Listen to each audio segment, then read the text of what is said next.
বিএনপিকে তুড়ি মেরে উড়িয়ে দেয়া যাবে না বলে মন্তব্য করেছেন বিএনপির মহাসচিব মির্জা ফখরুল ইসলাম আলমগীর। জাতীয়তাবাদী শক্তির বিরুদ্ধে অপপ্রচার চলছে বলেও এ সময় জানিয়েছেন তিনি।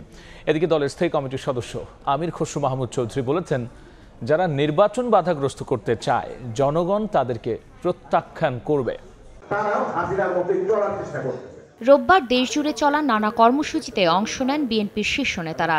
দল এবং ভারপ্রাপ্ত চেয়ারম্যান তারেক রহমানের বিরুদ্ধে অপপ্রচার সহ নির্বাচন পেছানোর জন্য পরিকল্পিত ষড়যন্ত্র চলছে বলে দাবি করেন নেতারা। বিকেলে গুলশানের একটি হোটেলে Tarique Rahman the hope of Bangladesh নামের বইয়ের মোড়ক উন্মোচন করে দলটির মহাসচিব মির্জা ফখরুল ইসলাম আলমগীর বলেন, বিএনপিকে তুড়ি মেরে উড়িয়ে দেওয়া যাবে না। দলটি বারবার প্রমাণ করেছে ধ্বংসস্তূপ থেকে কিভাবে জেগে উঠতে হয়। বিএনপিকে এত সহজে তুড়ি মেরে উড়িয়ে দেওয়া যাবে না। বিএনপি প্রমাণ করেছে, প্রতিবার প্রমাণ করেছে যে বিএনপি সেই ধ্বংসস্তূপ থেকে জেগে উঠতে জানে।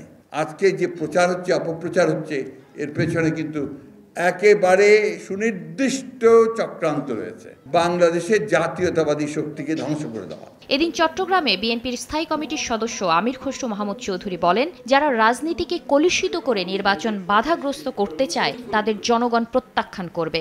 আজকে যারা বাংলাদেশের রাজনীতিকে আবার কলুষিত করতে চাচ্ছে, বাংলাদেশের গণতান্ত্রিক প্রক্রিয়াকে বাধাগ্রস্ত করতে চাচ্ছে, বাংলাদেশের নির্বাচনী প্রক্রিয়াকে বাধাগ্রস্ত করতে চাচ্ছে, তাদেরকে বাংলাদেশের জনগণ প্রত্যাখ্যান করবে।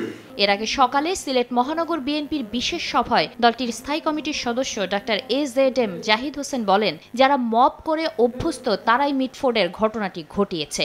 সরকার তার ভিতরে ঘাপটি মেরে থাকা আওয়ামী দূষরদেরকে নিয়ে চলছে বলেই আজকে তারা অন্যায়কারী তাদের ডানে বামে সামনে বসে থাকে, তাদেরকে তারা ধরেও না।